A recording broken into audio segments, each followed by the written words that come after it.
Fala, minha gente, sejam bem-vindos ao nosso podcast. Esse é um projeto do Colégio Ao Cubo, Colégio do Rio de Janeiro, que você consegue conhecer melhor acessando o nosso Instagram, @Colégio Ao Cubo. Eu sou Daniel Bravo, coordenador de redação desse colégio, apresentador desse podcast.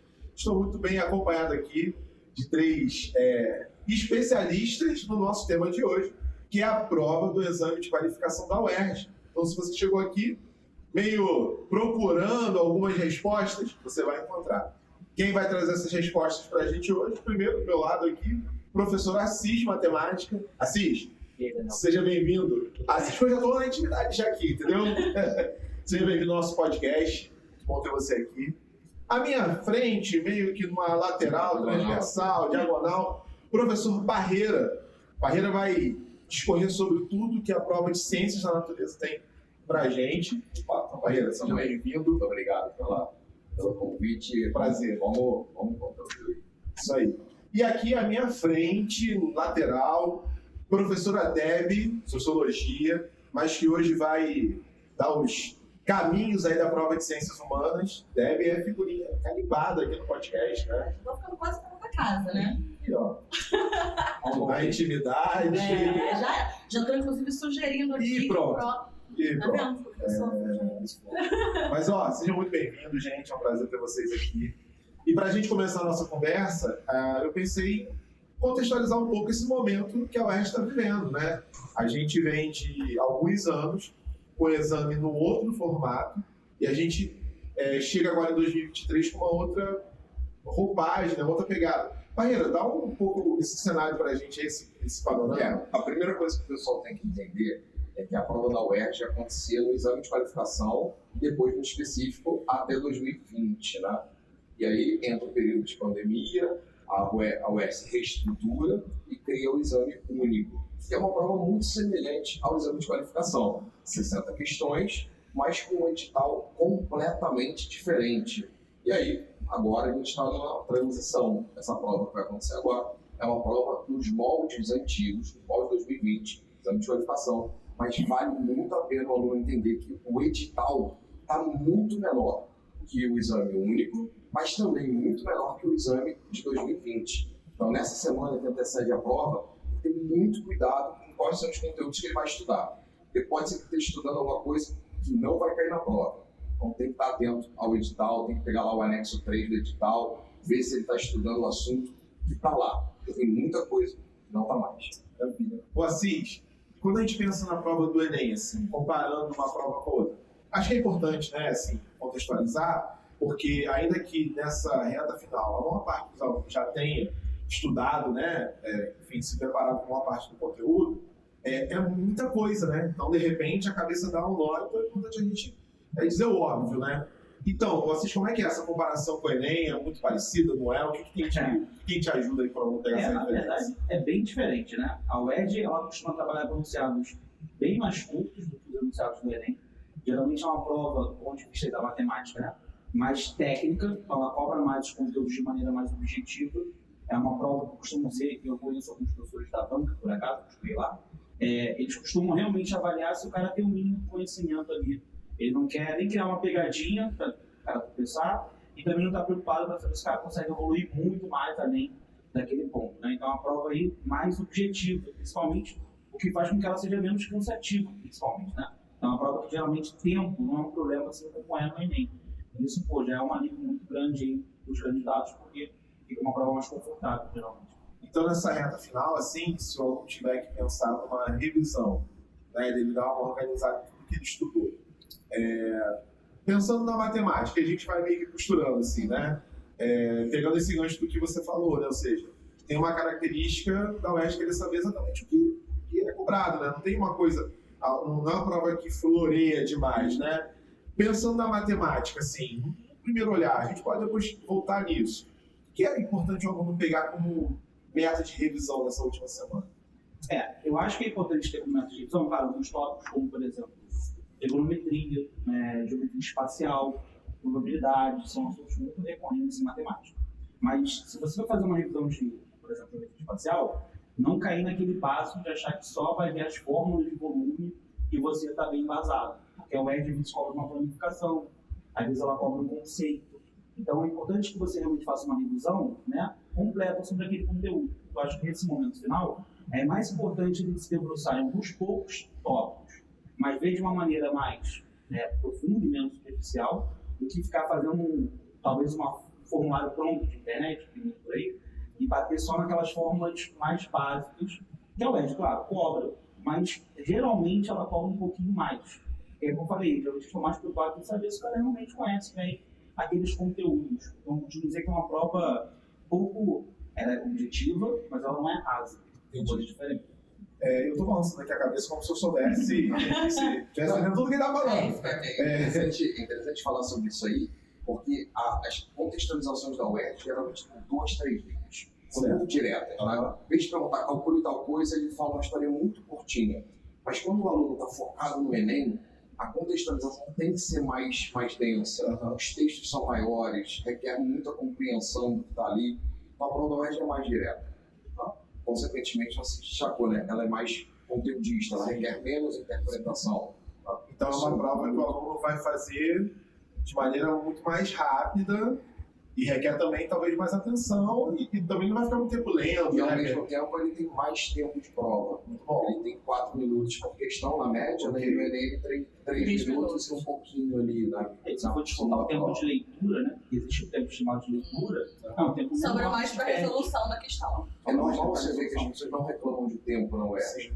Embora seja uma prova de 4 horas, né? Começando das 9, terminando 1 da tarde, as pessoas não reclamam. É normal terminar a prova com tranquilidade. Diferente do Enem. Enem, segundo dia, é o desespero total. No primeiro também, porque no primeiro eu somo ainda a redação e as dificuldades com escrita, né, produção. E matemática da UERJ é mais difícil que a do Enem? Dá para dizer isso, não? Então, a matemática de conteúdo, certamente. As questões elas são mais densas do que as questões do Enem. Mas como prova, é bem mais confortável. Sim. Porque muitas vezes o cara sabe o conteúdo, mas devido ao tamanho do texto, devido à complexidade dos termos, devido às vezes a um problema com o encadeamento de ideias, a pessoa acaba se perdendo na questão do Enem. Na UERJ é o objetivo. Legal. Então o cara não tem tanto essas dificuldades, né? Mas realmente as questões do ponto de vista matemático, eles são mais densos, é uma prova mais difícil. Essa reclamação acontece na natureza também. Né? Os alunos dizem, às vezes eu sei o conteúdo, mas eu não entendi direito o que o cara quis dizer ali no texto, a interpretação ficou difícil, né? Eu costumo dizer que eles têm dificuldade em matematizar o raciocínio, né? Bom, e aí a UERJ não tem isso. A UERJ bota a contextualização direta e aí você cai, e aí sabe ou não sabe o conteúdo. E aí é hora de revisar conteúdo mesmo, né? É hora de dar atenção para isso. A gente percebe isso no ensino médio, né? Os alunos estão fazendo prova, a gente está aplicando, e aí às vezes é uma prova de física, e é uma grande dificuldade para entender o enunciado, né? Sim. Eu estou aplicando prova ali, né? Palavras como ponte, apresente, direcione, defina. Às vezes o aluno já não tem mais não consegue fazer essa ponte entre o que está sendo pedido e o que ele aprendeu. Logo, ele não consegue responder a pergunta simples. Sobre o que ambos falaram, né, que os dois falaram, eu queria agregar aqui 2 coisas. Primeira coisa, sobre essa mudança, né? Na verdade, não é mudança, é uma retomada. Porque hoje, eu não também, né? Nós, por exemplo, fizemos o vestibular da UERJ até 2020, nós já estávamos acostumados com essas 2 etapas, né? Sim. 3, na verdade. No meio do ano, o primeiro exame de qualificação, depois, no finalzinho, o segundo exame de qualificação e o exame dissertativo, vamos dizer assim, né? Discursivo. Esse processo, ele era um processo que já era explicado e já acompanhava um certo nível de maturidade do aluno com relação ao conteúdo. Quando isso mudou, né, os alunos tiveram que mudarem as suas estratégias de ensino, de estudo, as escolas tiveram que se prepararem também para essas novas demandas, mas a gente retomou a forma como era, a forma original, vamos dizer assim, como era a antiga. Só que o que acontece? Qual é o problema que eu tenho visto muito assim das dores que os alunos vêm apresentando? O grande problema é que nesse primeiro exame de qualificação, os alunos ainda estão tendo conteúdo.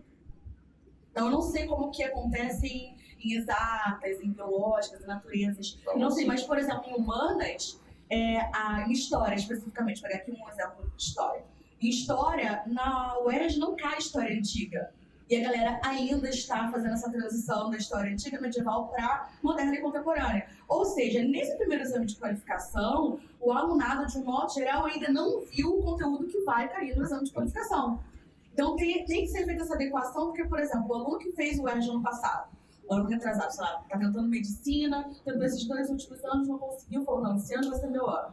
E se inscreveu para o primeiro exame de qualificação, tem que se atentar ao fato de que se está estudando, se tem algum déficit nesses conteúdos, né? Ele vai ter que, sei lá, adiantar, antecipar o conteúdo, fazer essa última semana, uma semana de revisão, como o professor Felipe disse, focando no que mais cai ali, porque está pressupondo que o aluno sabe todo o conteúdo que está ali na edital, tá? E com relação a que vocês falaram, né, de essa diferenciação de UERJ e Enem.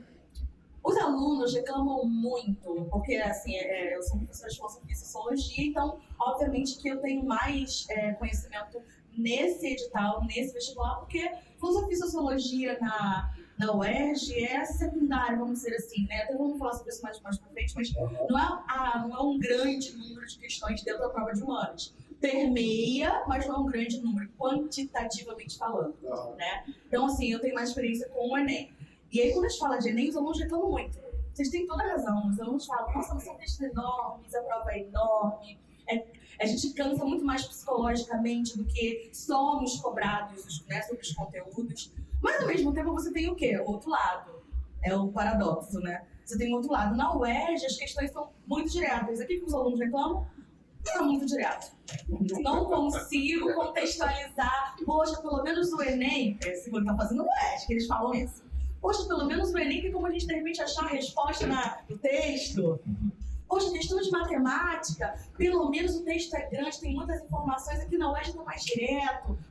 Então, assim, tem esses 2 perfis de alunos. Os alunos que reclamam, né, que o Enem realmente é muito cansativo, questões muito longas, com textos longos, mas realmente tem esse lado da UERJ, né? O fato de que é mais direto, mais conteudista. Então, vai direto ao ponto. O aluno tem que ter, como vocês falaram, essa sacação interpretativa muito forte, né? Aí vale destacar também outra coisa. A prova da UERJ é acertou e errou. E a prova do Enem tem um acertou e errou, mas tem os dificuldades, né? Entra a parte estatística. Né? Então, você tem que varrer todas as possibilidades, desde a mera interpretação do texto, né, de entender uma linguagem, até ele chegar em situações mais profundas. Na UERJ, acertou, errou. Tem que bater no final 43 acertos para conseguir valorar. Então, as particularidades de cada prova, né, o aluno destaca. E ele vai treinando para uma, treina para outra, então muitas vezes ele realmente tem essa dificuldade de se adequar melhor a um tipo de prova. A gente percebe isso. Ô Parreira, e quando a gente pensa, ajustando o foco aqui, né, o Assis falou um pouco de matemática, né, ele começou a falar um pouco de ciência humana, a gente vai voltar nisso. Quando a gente olha para as ciências da natureza, como é que os alunos ajustam talvez aí as direções dessa última semana? Tem algum caminho que ele pega também? Tem algum tipo de postura que ele vai tomar nessa última semana? Como é que funciona isso? Bom, vamos lá. A primeira coisa é que a prova de natureza, ela é uma prova, como assim destacou, semelhante à ideia de matemática, muito direta. É muito raro ter uma coisa absurdamente interpretativa. Então está na hora dessa semana eles revisarem realmente pequenos resumos de teoria, olhar algumas questões. As provas geralmente, né, química, bota ali metade, mais ou menos metade que envolve conta, metade que envolve teoria. Física, quase tudo envolve conta, né? Biologia é mais raro que conta, mas está na hora de fazer alguns pequenos resumos, né? Mas fazer em si vai levar muito tempo. É ler aqueles resumos que você já fez, olhar algumas questões que você já entendeu, contextualizar algumas coisas, internalizar algumas coisas que são decorebas, porque em natureza tem um decoreba, tem uma fórmula que você vai ter que guardar, vai ter que ter um negócio assim, que precisa realmente de uma memória.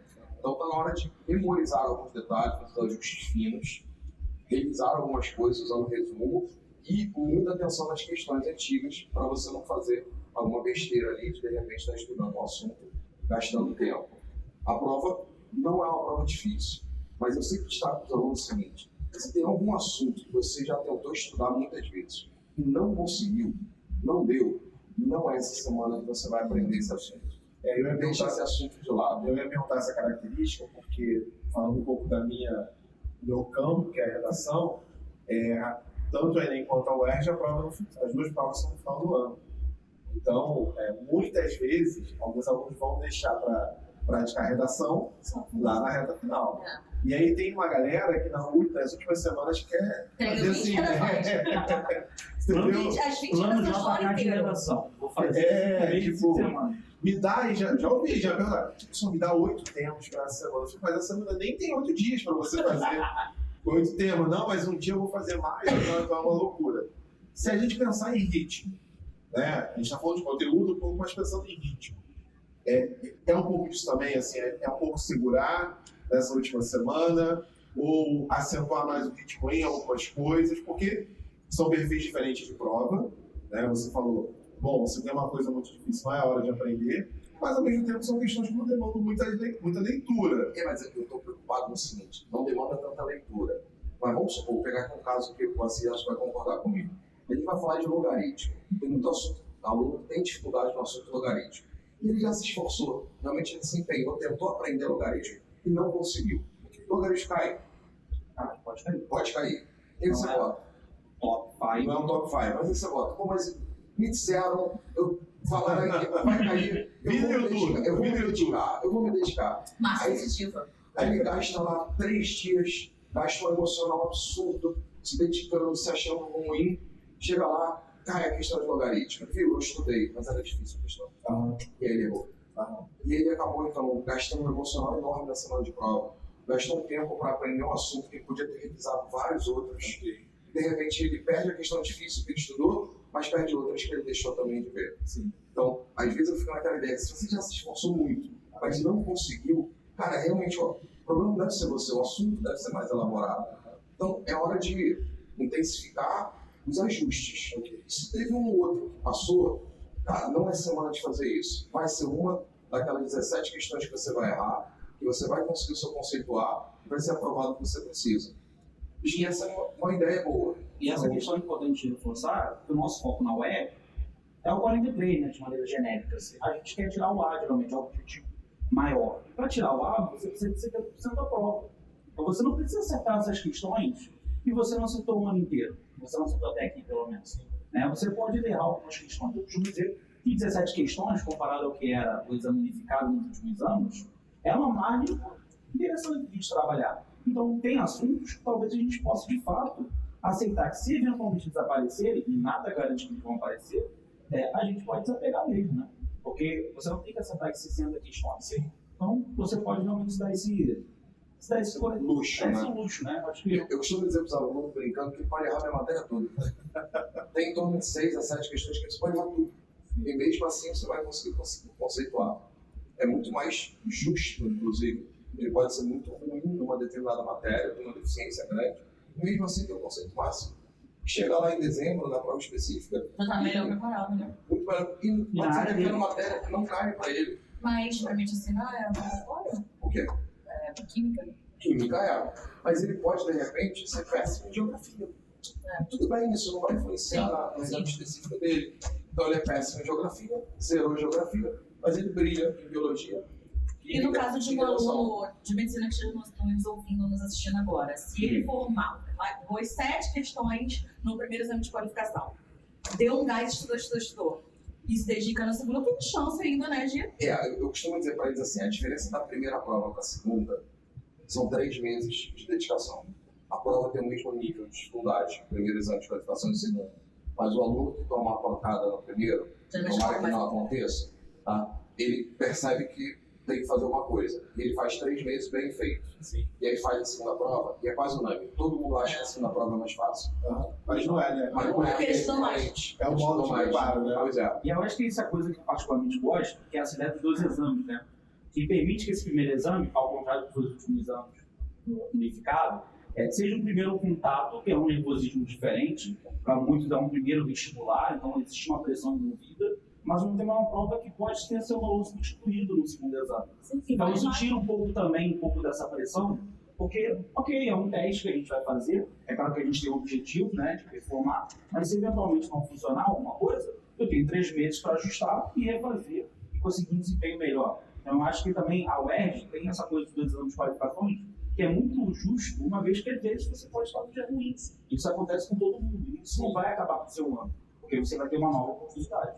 O pessoal da terceira série, isso é muito bom, né? Assim, porque geralmente a terceira série está fazendo a primeira prova que realmente vale alguma coisa. E aí, se fosse única, né? Teria um peso emocional muito grande. Né? A gente percebe isso no Enem, né? A gente percebe como a reta final próxima, quando vai chegando no mês, o geralmente é um mês super pesado, né? Muito. Todo mundo muito ansioso, os professores também, né? Na expectativa de concluir um trabalho e os alunos super ansiosos. Ô, Debbie, você acha que o Assis e o Parreira falaram muito a palavra justo, que é mais justo, é mais... Você acha que isso tem uma relação com a pegada de humanas da prova, assim, da prova ser talvez mais inclusiva? Isso tem algum olhar, assim, isso aparece na prova das provas das questões de humanas, não aparece? Na verdade, eu acho que isso faz parte, tá? Eu estava até conversando aqui antes, né, sobre isso, faz parte do próprio projeto do que é a UERJ, né, da proposta da UERJ enquanto universidade, implementando ali uma prática política, porque eu sinto muito que a UERJ, ela tenta ser essa instituição que concretiza um projeto de diversidade, não só ideologicamente, no caso de, né, tem a ideia de ampliar, de abrir portas para diferentes grupos da sociedade, setores da sociedade estarem presentes naquele espaço, mas de concretamente mesmo afirmarem que esses grupos devem estar por exemplo, bolsas de estudos, auxílios e tal. Então, a UERJ, por exemplo, é inovadora, né? Inovou, por exemplo, sendo pioneira nas cotas. Então, assim, o propósito de um vestibular é bem claro. O propósito de um vestibular é o de você selecionar alunos que entrarão, né, que estão preparados, estão aptos para estarem na universidade. Uma instituição séria, né, uma instituição que vai preparar esse aluno, vai preparar esse jovem adulto, esse adulto para o mercado de trabalho. Mas também tem um outro propósito, que é um propósito humanístico. Né? Então, o vestibular, em alguma medida, ele é esse teste, vamos dizer assim. O teste de conteúdo, se esse aluno ele adquiriu o conteúdo de forma adequada ao longo do ensino médio, ao longo dessa trajetória escolar, né, de ensino, e também saber se esse aluno ele é um aluno que compreendeu de forma adequada quais são os valores cidadãos, né, porque nós somos, além de números, de, sei lá, uma pessoa que participa de um concurso ou de um vestibular, nós somos seres humanos que, inclusive, dentro dessas instituições de ensino, adquirimos esses conhecimentos cidadãos. Então, a UERJ, ela tem muito essa característica e eu vejo que dentro da prova de linguagem, que os últimos temas de redação acho que tem mostrado muito isso, né, Dani? Dentro da prova de linguagem, a prova de um modo geral, tá, gente? Mas dentro da prova de linguagem e de humanas, isso se concretiza de uma forma mais material, assim, mais, sabe, profunda. Por exemplo, a prova de humanas é uma prova totalmente atravessada por conceitos de filosofia e sociologia, apesar de, formalmente, essas duas disciplinas não estarem ali dentro do conteúdo programático, né? Então, assim, são disciplinas que estão interligadas, porque o propósito da prova de humanas da UERJ é de ser uma análise, uma investigação e, consequentemente, um diagnóstico de se aquele aluno ele sabe os conteúdos históricos, as passagens históricas, né, do Ocidente, entendem os contextos, os conteúdos, as teorias de geografia, e se o aluno consegue entender geografia e história, né, se os alunos, de um modo geral, conseguem entender geografia e história atravessados por essas análises sociológicas. Então, por exemplo, muito comum, Dani, questão de história, que a UERJ classifica como história, uma questão de história sobre o movimento negro, que cai todo ano praticamente, né, gente? O movimento negro norte-americano, uma etapa da história dos Estados Unidos, uma etapa da história do Ocidente. E aí, o que o aluno tem que saber? O que é cobrado desse aluno? Que o aluno saiba, por exemplo, qual foi a importância do movimento negro norte-americano, não só para os negros norte-americanos, mas para os negros de um modo geral. Então, o aluno tem que saber, por exemplo, que essas pessoas elas estavam buscando direitos civis. E que os direitos civis foram criados, conquistados com muita luta no século XVIII.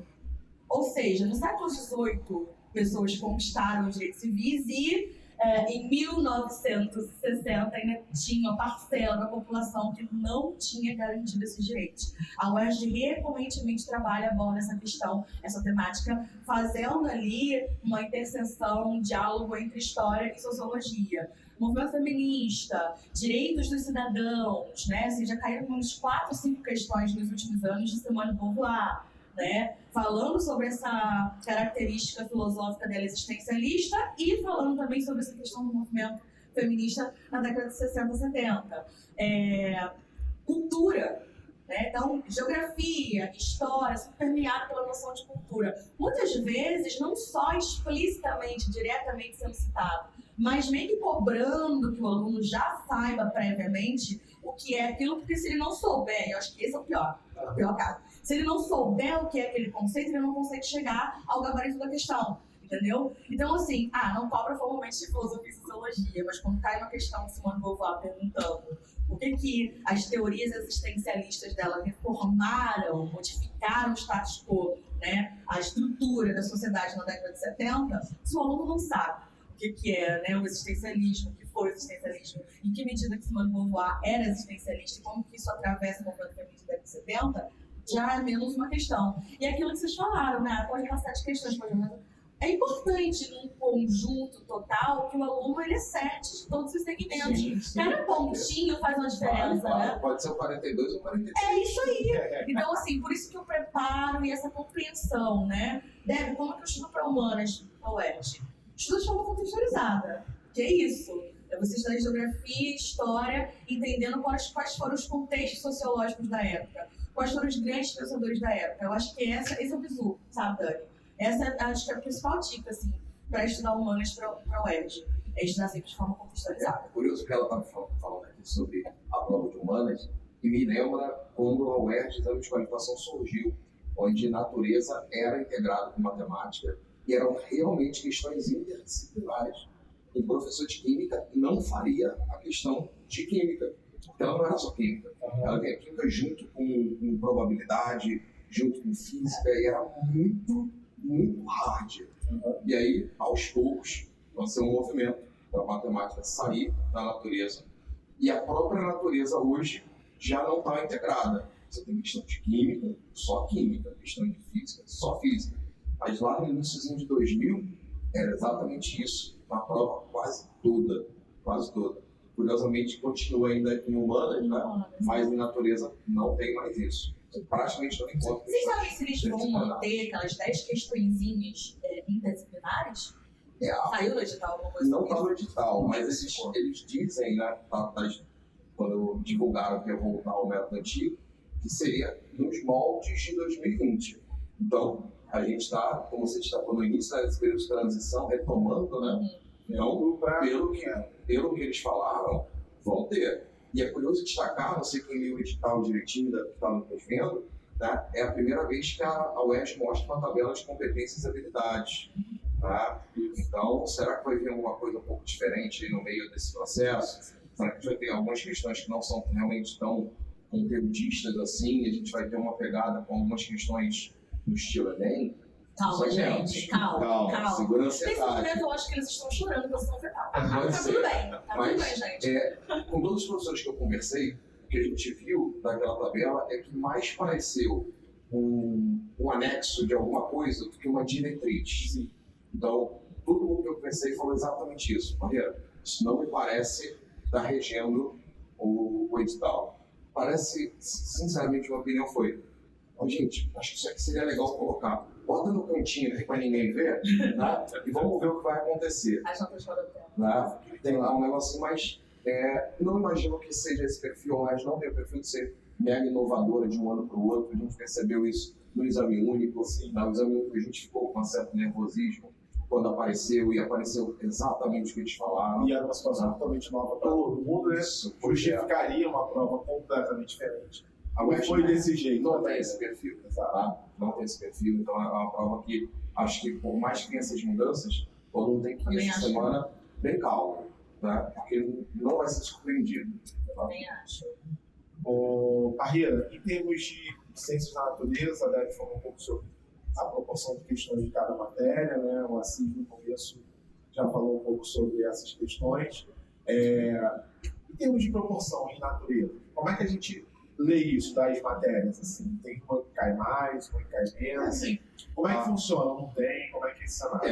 Na natureza é uma prova que cobra 3 disciplinas, né? Química, Biologia e Física, e a gente tem ali aproximadamente 6, 7 questões de cada uma, onde elas vêm todas emboladas, né? Todas misturadas, diferentes de quando vem a matemática, mas não são contextualizadas, né? Não integradas, como a Débora falou lá nas humanas. Então, é fácil você ler a questão, saber identificar de qual é o conteúdo. A UERJ, diferente do Enem, ela permite que tenha um pequeno texto para falar sobre 2 questões. Então, às vezes, tem um textozinho bem pequenininho que puxa 2 questões e geralmente é química com física, biologia com física e tal. É possível que no mesmo contexto você tenha 2 questões semelhantes, tá? Cobrando assuntos diferentes, mas com a mesma temática, com o mesmo texto. Mas é uma prova que é previsível, tá? Quando você volta nas 5 últimas provas, você costuma ver os mesmos assuntos sendo cobrados. Raramente a UERJ inovadora é um super assunto. Sim. Isso às vezes acontece na prova específica. Lá a 10ª questão, a 9ª questão, às vezes ela é meio inovadora. Mas de resto, a prova da UERJ é muito tradicional. Na minha disciplina química, você vai ter sempre lá a identificação de funções orgânicas, vai ter sempre o assunto chamado isomeria, vai ter sempre tabela periódica, que é uma prova que tem a tabela periódica no final, diferente da prova do Enem, onde será necessário consultar a tabela periódica no final da prova. E na parte de baixo da tabela, geralmente traz algumas informações extras, que o aluno às vezes teria que ter decorado, mas a UERJ coloca lá para você consultar. Então eu costumo recomendar aos alunos, vai começar a natureza? Antes de começar, vai lá olhar na tabela, ver se tem alguma informação a mais, ver se tem alguma coisa para você não ser surpreendido. Então, você já sabe o que vai acontecer. Diferente do Enem, que traz as informações no meio da questão. Então, às vezes o aluno fica assim, nossa, como é que eu vou saber qual a informação, qual é a massa do elemento? Vai lá na tabela olhar. Mas se fosse no Enem, teria que estar escrito na própria questão, e se não tiver, ele não vai ter essa informação. Ele vai ter informações de tabela periódica, é cobrado, porque tem tabela, ligações químicas, tá? E uma parte numérica, uma parte de contas. Isso me preocupa com o que a gente tinha conversado no início, tá? Porque como muitos alunos estão fazendo a 3ª série, ou estão retomando os estudos vão graduais. Assim. Então, a UERJ, quando ela pega o edital, ela pega muitos conteúdos do início do ano, mas alguns conteúdos mais para o final. Então, isso realmente é ruim, assim, porque se você está fazendo uma revisão de 3ª série, ou se você está retomando os estudos depois de um bom tempo, é possível que você não lembre esses assuntos. Tá? E aí é um momento onde você precisa ter adiantado algumas coisas, ou então, tudo bem, vai ser uma daquelas 17 que a gente vai errar. E quando fizer a prova em setembro, o segundo exame de qualificação, você já com certeza terá visto tudo. Nisso foi legal o edital ter diminuído, porque em química, alguns assuntos lá da frente saíram. Então isso foi interessante. Isso foi bem bom. O Assis, você no começo falou, né, algumas questões de matemática, conteúdo, mas pensando nesse olhar proporcional. Se a gente pudesse colocar numa lista de prioridades, assim, né? A gente está pensando nesse aluno que agora na reta final está tentando se organizar ali, né? Fazer encaixar tudo, natureza, humana, Vai, aquela loucura, né? Semana da loucura, né? Vai ler o livro de linguagens agora. Aí vai ver 2 podcasts, vai esse, o outro que a gente gravou com o livro, enfim. Como é que na matemática a gente ajuda ele a dar uma priorizada? Bom, a matemática geralmente está presente naquele primeiro conjunto de questões e sempre parece uma questão de razão e proporção. Que geralmente é um texto base, né, que tem diferentes conteúdos ali envolvidos em relação àquele mesmo texto.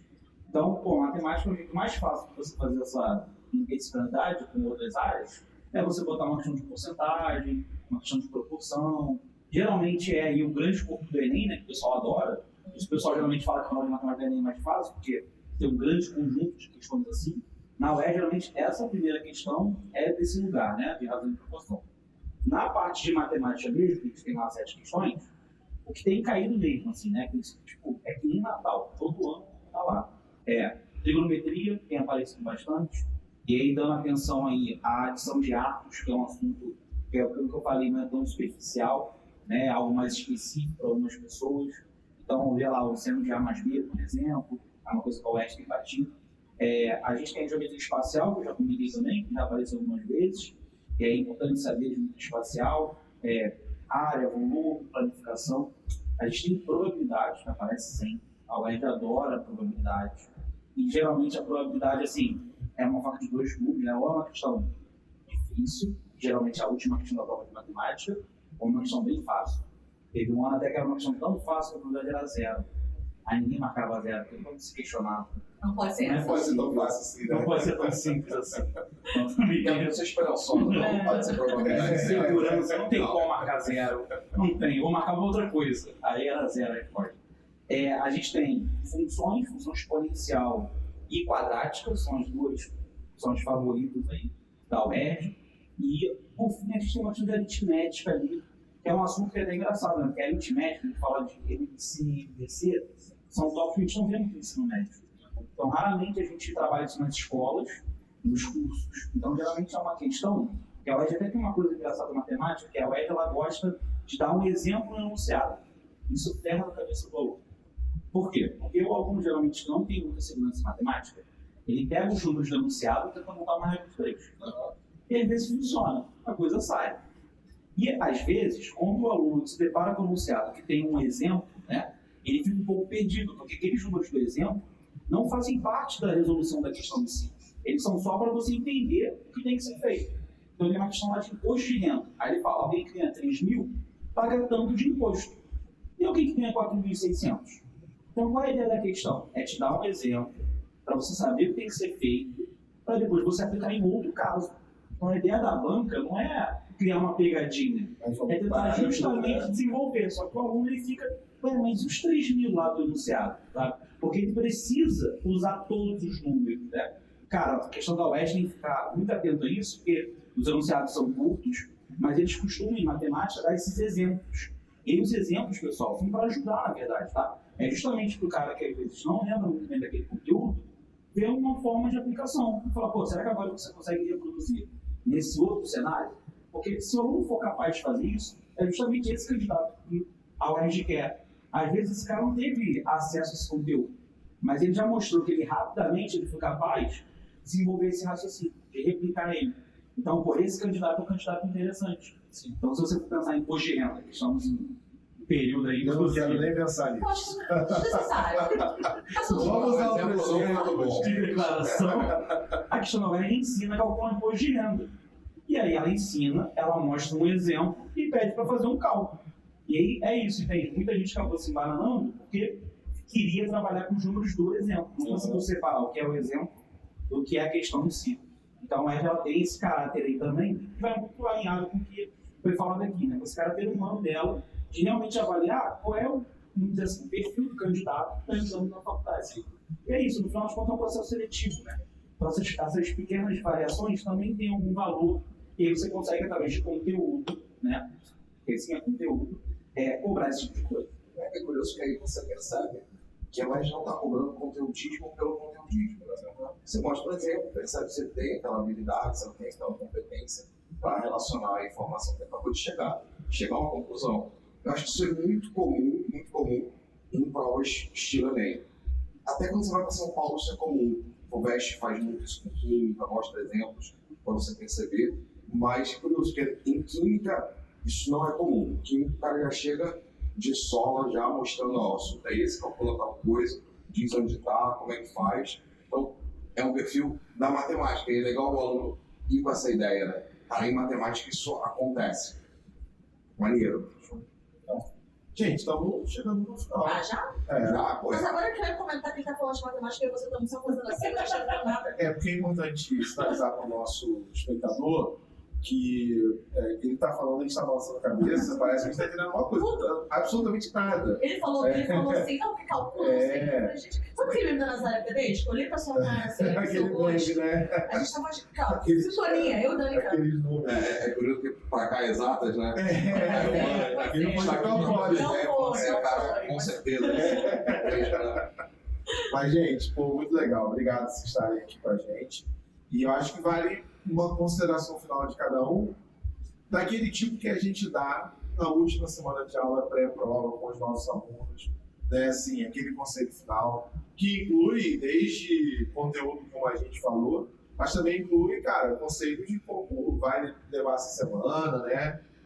Enfim, então, considerações finais, a gente fecha a nossa participação. Não varianos, né, minha gente? Bom, em humanas, na verdade, esse conselho acho que vale para provas de um modo geral. Não surtar, como, né, os meninos falaram, então não tentar, como o Parreira falou, né, que não é tentar estudar o conteúdo do ano inteiro numa última semana. Literalmente focar no top 5, por exemplo, nos tópicos que mais caem, que mais caíram, né, estatisticamente falando, nas últimas edições. Então, investir nisso, principalmente se esses conteúdos não foram ministrados ainda em sala de aula. Se vocês, devem estar assistindo aqui, né, mas estudam em casa, então não chegou até essa parte do conteúdo. Então, investir nesses conteúdos que sempre aparecem, tá? Com relação especificamente a humanas, que é a minha contribuição aqui hoje, como eu falei e quero reforçar, estudar de forma contextualizada. Até porque já foi provado cientificamente que quando você estuda fazendo conexões, você consegue fixar esse conteúdo de uma forma mais eficaz, mais duradoura, né? Então, ao invés de ficar preso a essa coisa arcaica de decorar, que em humanos tem muito isso, né, meninas? Assim, decorar tal coisa, decorar tal data, decorar tal contexto geopolítico, decorar tal conceito. Não, ao invés de fazer isso, vocês estudarem já pensando e raciocinando. Estudou, sei lá, século XIX, estudou Primeira República. O que estava acontecendo na Europa, né? Positivismo, os republicanos foram influenciados pela ideia positivista. Então, qual a conexão disso com a sociologia? Qual a conexão disso com a filosofia? Vai estudando assim, fazendo essas conexões, porque isso vai fazer, primeiro, com que você aprenda de verdade. Segundo, vai fazer com que você crie essa conexão e isso fique melhor na sua mente durante mais tempo, tá? Parreira. Bom, a primeira coisa é você ter ciência que a tua prova não te define. Cara, não é isso que vai definir se você vai ter sucesso ou não. Você pode se arrasar, tirar Z, a pior nota possível, voltar no setembro, brilhar, ter uma aprovação sensacional. Não é a prova que vai definir você.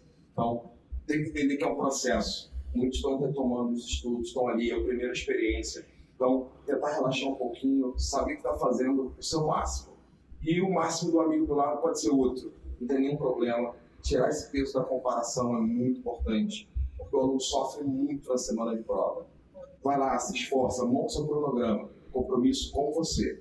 Tá? Você falou que vai estudar de tal hora, cumpra. Mas à medida que vai chegando, mais para sexta-feira, vai chegando ali, é hora de acalmar um pouquinho, diminuir um pouco a ansiedade, né? E com aquela inteligência emocional fazer a prova e saber que vai vir um resultado. E que a partir dali a gente vai tirar uma nova estratégia. Seja uma nova estratégia de voltar para fazer o exame de setembro e conseguir melhorar a nota, ou seja, agora o A já veio, vamos seguir, vamos focar no Enem na específica. Então, respeitar o seu processo, respeitar a sua caminhada, cada um tem o seu. E, cara, estamos aí na torcida, tenho certeza que vai vir boa coisa. Deixa eu te perguntar, nas considerações finais do Assis, vou lançar uma pergunta. O Assis, o aluno assistiu o podcast nosso de uma semana, bateu a cabeça e falou, cara, não vou saber fazer nada. Aí tem aquela sugestão mental assim, igual o aluno que na escola fala, não vou fazer a primeira chamada não, vou fazer só a segunda chamada. O aluno está nessa reta final aqui agora, está na dificuldade.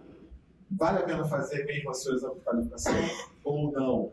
Ou faz para ver qual é? Já tá pago, né? Pô, O boleto já foi pago. já disse tudo. No pior dos cenários, o pior dos cenários é justamente ter que pagar um novo boleto. Então, Já disse tudo. assim, não ir não vai agregar em nada. Certo. E certamente, pelo menos, vai fazer com que ele tenha essa primeira experiência, que ele passe por esse primeiro momento, né? Por esse primeiro contato.